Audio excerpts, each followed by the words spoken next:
No, if this movie had not won the Oscar that year, it would be a completely forgettable film. We wouldn't even hardly know its name.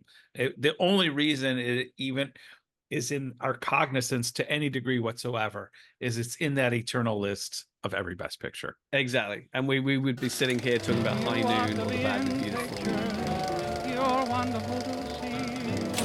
You ought to be in pictures. Oh, what a hit. Everybody, and welcome to the show. My name is James, joined as ever by my good friend Steve, and this is Every Best Picture, where we are reviewing every winner of the Academy Award for Best Picture from Wings right up to the present day. This episode, we are talking 1952's The Greatest Show on Earth. Hey, but before we talk the greatest show on earth, if you haven't already subscribed to Deep Dive, it'd be a great favor to us. Gets the algorithm out there so the show goes out to more people. And while you're there, go ahead and hit that little bell. And that way you're notified every time a new video drops. James, I am so excited about talking about the greatest show on earth, because arguably one of the greatest movies ever made. Yeah, it is kind of ironic that it's one of those things where as a film critic, when you see a movie that has a title like that, you're just like, oh, well, the review writes itself. You know, The Greatest Show on Earth, well, either it is or it isn't. And there's your review right there. And I had not seen this movie before. I was aware that it was Cecil B. DeMille and it was all about life at the circus. And that was pretty much all I knew. And that's pretty much all the movie is. And I did not care for The Greatest Show on Earth. I have to be honest. I found it quite tedious, overlong, dull. I didn't really engage with any of the characters, but well, you know, with one or two very, very slight exceptions, and short of a couple of admittedly rather impressive set pieces, I found the whole thing just an incredible slog. The same. I found so many of the character narratives convoluted. I found them hugely unrealistic. And granted, it's a film. There has to be a certain suspension of belief. But at the end of the day, things have to make sense. You have to be engaged. You have to feel, connected to these characters. I found myself finding them wholly uninteresting. The one thing I'll say that I enjoyed about this film was I found myself going to Wikipedia and looking up the circus, the Barnum Bailey circus, because the best parts of this film that I enjoyed was when it was actually explaining how the infrastructure of the circus actually worked, which I actually found fascinating. This would have worked better as a documentary. Take me behind the scenes of how the circus operated in 1951 as it would travel from town to town, and the finances involved and the pressures to reach out to local populaces and the challenges they would have as you have these very eccentric characters who have literally gone off to join the circus. To me, there's a story to be mined here, either as a documentary or as a much better film, but this movie failed, and I have no idea how in 1952 it was the best picture. I think it became kind of so a victim of its own ambitions. I think is what kind of happened, because it was actually sort of a co-production between, was it Paramount and the Ringling Brothers, and the Ringling Brothers and Barnum and Bailey Circus, which was the big circus name, which obviously I think the most familiar name there is Barnum, P.T. Barnum, who was like, the original circus show, The Greatest Showman. That's what that's about, right?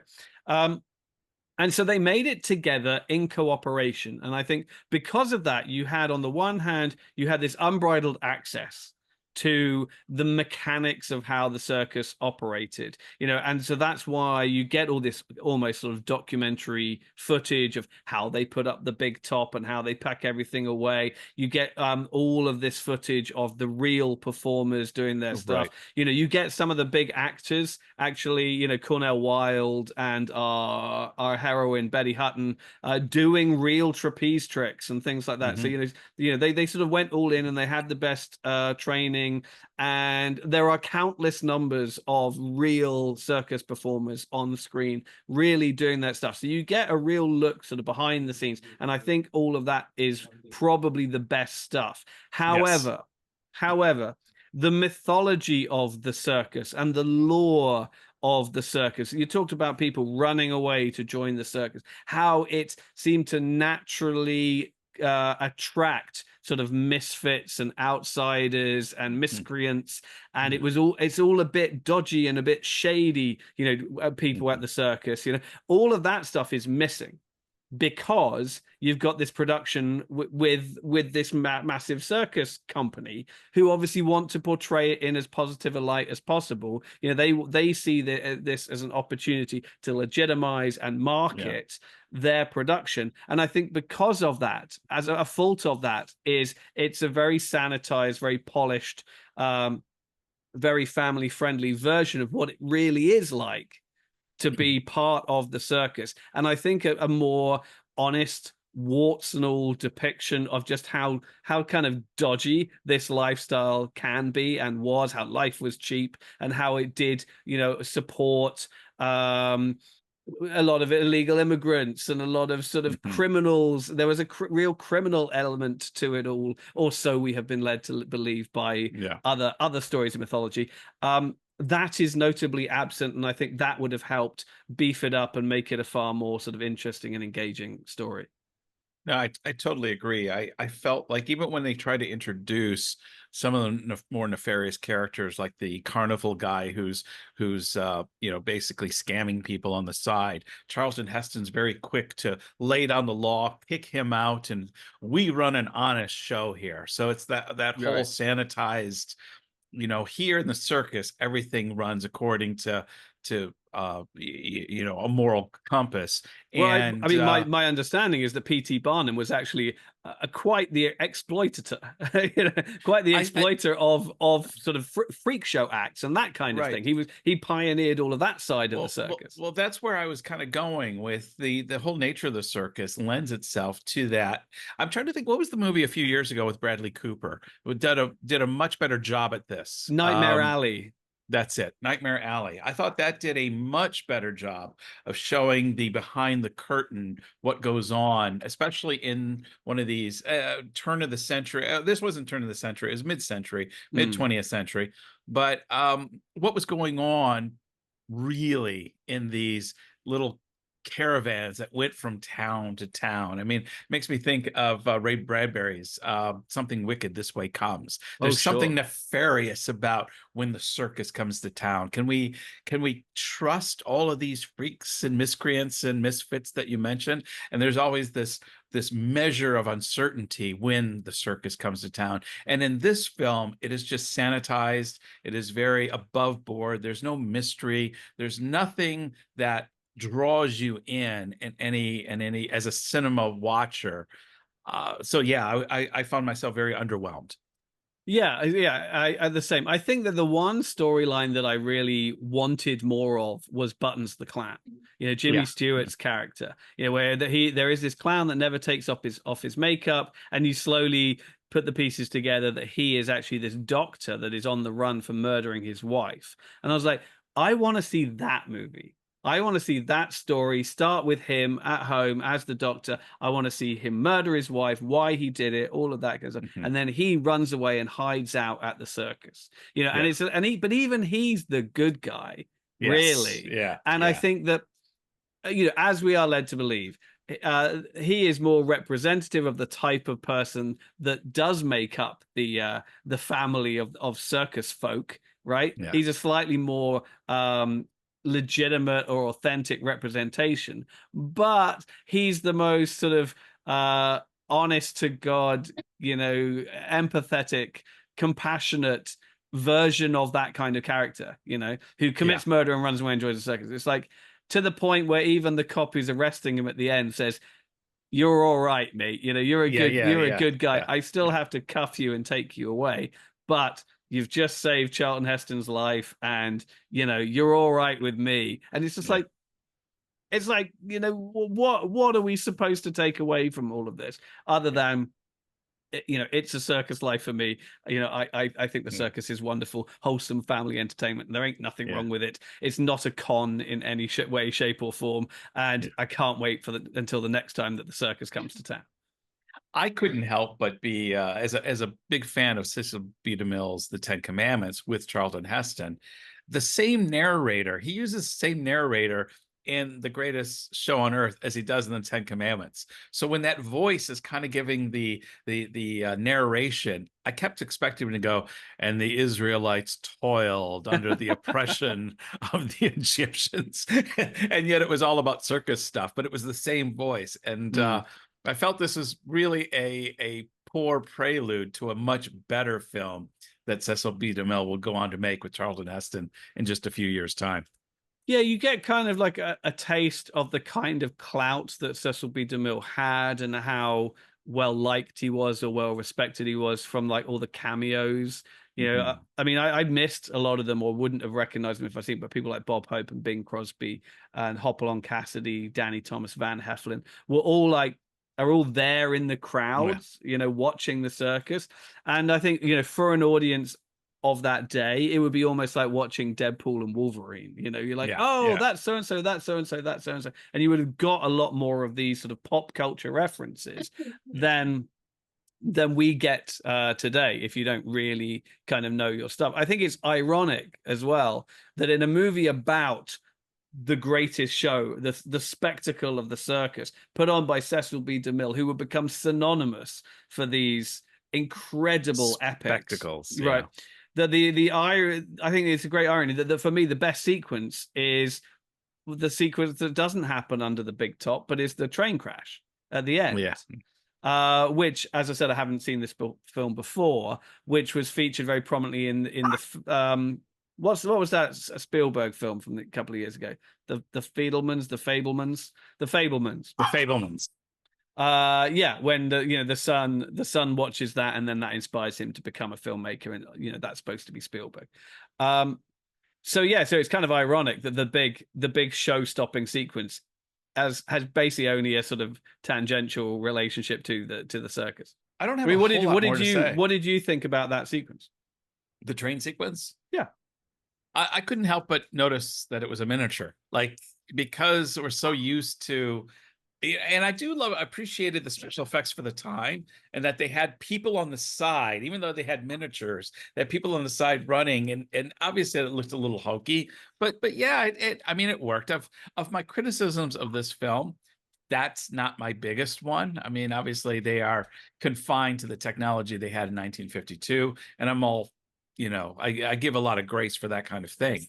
My criticism is just how shallow this film was for dealing with circus life. So when I was a kid growing up, the Ringling Brothers and Barnum Bailey Circus would come to Detroit, where I grew up, and it was a thing that we went to. I mean, not every year, but it came pretty much every year. We saw the advertisements. I remember going. It was a big deal, and I felt like, when I was a kid growing up, running away to join the circus was a thing. You heard it. Like you could join the army, you could join the circus. It was still a thing. We don't really appreciate it these days because the circus has kind of become persona non grata. I did look it up. Apparently, they have resurrected the circus, and they're trying to do it now without animals, which is probably like just Cirque du Soleil or something like that. I don't know, but well, yeah, pretty much. I mean, yeah, because Cirque du Soleil is the whole acrobatic side of it. Because I remember when I was a kid, like in the 80s, it was starting to be out of favor a little bit because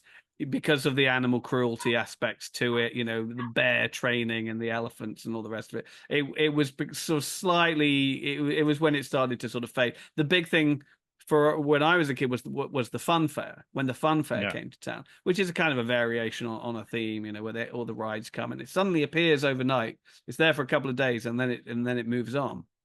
It disappears. But so I did go to the circus once or twice when I was very young, but I think by the time I was a teenager, it was just not a thing anymore. And definitely not like a Barnum and Bailey thing, because obviously that's very much an American thing. Ours would be far more. It would be from Europe. It would be like a German circus or a Russian circus, obviously the really big one.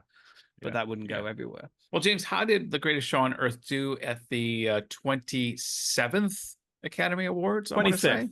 25th. Okay. Yes. We're filming these out of sequence.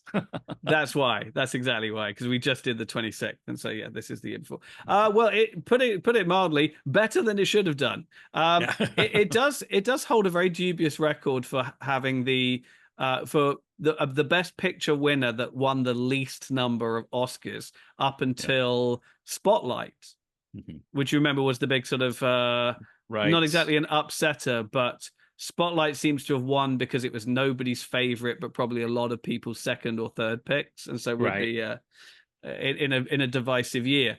Here it won 2 Oscars.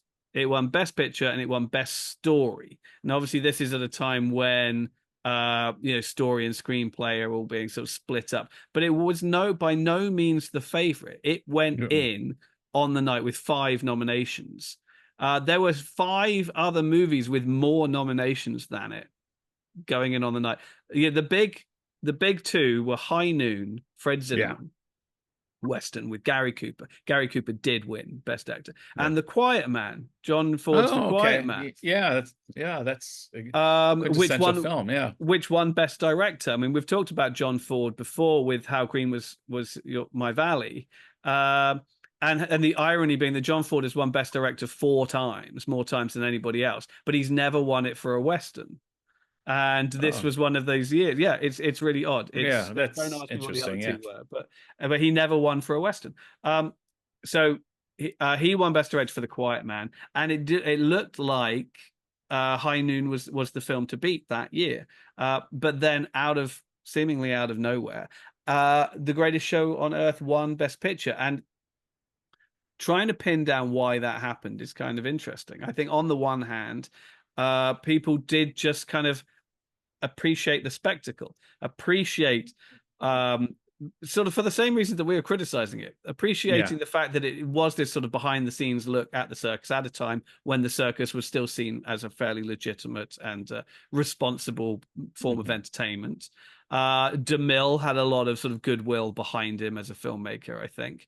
And you've got elements like sort of actors performing their own stunts and that kind of thing. You've got this big ensemble cast with Charleton Heston and Jimmy Stewart and what have you. And so I think it was the biggest movie of the year at the box office, both in the US and the UK. And those don't always align, but it's not to be, discredited. It was a big popular movie. You can kind of see where a 1950s audience that was still in awe of the circus, this would be a big thing. But probably for a 2024 audience where we've seen spectacle at a much higher level, it just doesn't resonate. And so if you diminish the story, which this film I feel does, and highlight the spectacle, it wins in 1952. But in 2024, it neither has the spectacle for us, and the story just isn't there as well, which leaves us both going, well, why was this even a consideration? Yeah, no, I agree. I mean, if you look at what sort of it was up against, High Noon, The Quiet Man, Moulin Rouge, and Ivanhoe, those 2 movies have kind of faded away, but The Quiet Man and High Noon are still very much classics to this day, which are widely watched. You've also got The Bad and the Beautiful, which is I'm pretty sure, that's a Hollywood kind of insider satire movie with Kirk Douglas, which is held in very high regard this year. The big movie that was also out that year, but scandalously didn't pick up big nominations for like Best Picture, Best Director, was Singing in the Rain. To think that The Greatest Show on Earth wins, and you think about what that movie is about in a year when Singing in the Rain comes out, and you wonder whether people just looked at Singing in the Rain at the time. Obviously, today it's beloved as one of the great musicals of all time, but at the time, maybe they looked at it and went, well, we just had American in Paris. This is kind of more of the same. It's Gene Kelly and these bits where it goes off out of the story and does some big musical. We were just talking about it when we were talking about An American in Paris. I mean, it's bizarre to consider today because it does pop up in a few of the technical categories. It didn't go unnominated, right? But it just wasn't. It just wasn't there. It wasn't a big contender on the night, which I just think is kind of crazy. From it actually only got 2 nominations. The Singing in funny the thing Rain. is, in the zeitgeist of culture today, Singing in the Rain is much more familiar to today's audiences than The Greatest Show on Earth. Than any of these movies. Even, you know, High Noon and The Bad and the Beautiful, which were the two big winners on the night, which won Yeah. 4 and 5 Yeah. awards between them. Singing in the Rain is without a doubt the biggest movie out that year. Mhm. And you know what? 72 years later. Yeah. 60 years from now, the next generation of film critics, when they do every best picture as we're doing now, they're going to get to spotlight and ask the same question. Maybe. You know what? Maybe that might be held up in years to come as the great movie about journalism. You know, you never know. Oh, maybe. You know, it is. Maybe. It's a great movie. Spotlight's a great movie. There's very few best picture films that I don't enjoy, but some of them have left me wondering, really the best film of the year? I wouldn't put it there either, you know. But I think this is one of the ones I've enjoyed the least so far. Agreed. Probably of where we're up to at this point. This and Broadway Melodies might be. Yeah. I mean, Broadway Melody was tough because it was at such a sort of a technically precarious moment. It was a pivotal time where things were changing radically. Sound so you really was can't just coming in. Yeah. I can still see that guy going, a Broadway melody. I'd like to see a really beautifully restored version of that. Yeah. You know, because I think a lot of the reason why I didn't get much from it was it's just so creaky and hard to watch. The sound quality's terrible and it felt very stagey and all the rest of it. I was like, give that a full 4K restoration and I'll give it a second shot. You know, I'd like to see it again. But I think, you know, sadly, I mean, just last week we were singing the praises of All About Eve and we were like, okay, we're going into the 50s with a bang. And now we've got like 2 damp squibs in a row, you know, with American in Paris and now The Greatest Show on Earth. You know, I've got a sneaking suspicion there are some goodies in store for us, but things are going to get better. Things are going to get better. It's a little rough right now. Is this kind of a parallel to geopolitics in the world today? Things are a little rough right now, but there's hope on the horizon. Let's say yes, sure, regardless of when you're watching this. Why not? That's right. Why not?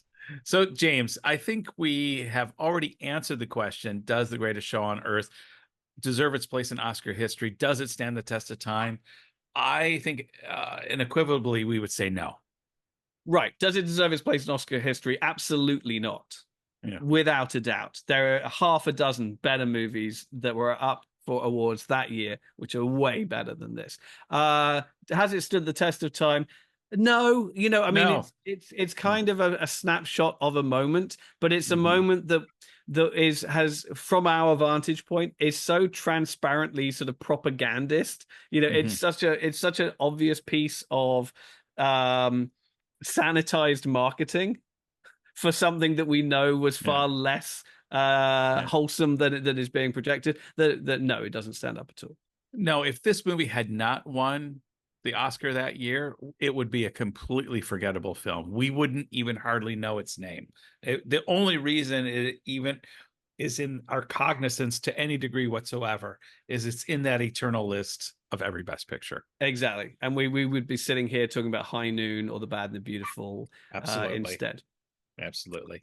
Well, that's James and I's thought on Greatest Show on Earth. Obviously, we feel very strongly about it, but who knows? Maybe there are some fans of this Charleton Heston classic out there. We'd love to hear your thoughts on that. Where do we miss it? Did we miss something in the? Is this a diamond in the rough that has escaped our notice, James? Yeah. Alternatively, I mean, is this the worst Best Picture winner of all time? If you agree with us, let us know. Or if not, where does it rank and what is the worst? Yeah. Let us know. Till next episode. You're wonderful to see. You ought to be in pictures. Oh, what a hit you would be.